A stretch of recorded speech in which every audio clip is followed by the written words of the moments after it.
Pinces, gants, gilets et sacs poubelles. Équipés de leur tenue de combat, les équipes partent traquer les déchets en tout genre qui polluent les bords de la Garonne. Le gros problème, c'est les déjections canines. Quelques préservatifs dus aux prostituées qui se sont déplacés, vu qu'on les a chassés de certains endroits.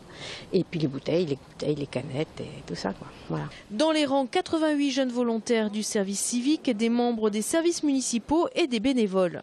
Et ce qui m'a incité, c'est que moi je pars du principe que cette eau-là, elle passe dans notre robinet.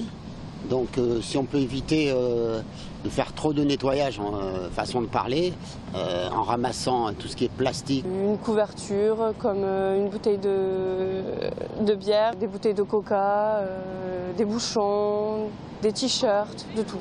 Vraiment. Ça m'étonne beaucoup en fait, plus qu'autre chose. En octobre dernier, comme Victoria, 8 volontaires du service civique avaient déjà mené une opération pilote de nettoyage.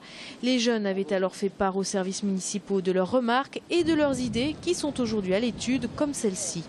De repeindre en fait les poubelles, les buses, donc de les faire mettre une couleur beaucoup plus vive ou éventuellement de les décorer avec justement un effet qui tape un petit peu à l'œil. Actuellement, elles sont peintes de façon à ce que justement elles se fondent dans le paysage. Mais de les peindre d'une couleur un petit bleu, agrémenté peut-être de dessins, ça pourrait forcément inciter les gens à avoir l'œil et les voir plus rapidement des fois. En fin de matinée, les premiers sacs poubelles sont regroupés. Pour la mairie, cette journée est une réussite, mais il ne faut pas s'arrêter en si bon chemin. Il faut que les gens prennent conscience que la propreté, c'est l'affaire de tous.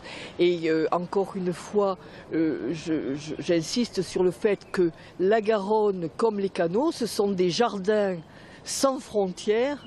Et ces jardins, quand on pénètre dans un jardin, on a envie d'avoir quelque chose de propre. On a envie de s'asseoir n'importe où.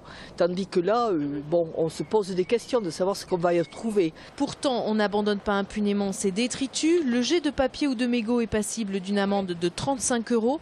Le dépôt sauvage de déchets coûte 450 € en cas de récidive. Et l'amende peut s'élever à 1 500 € si le dépôt est effectué avec un véhicule.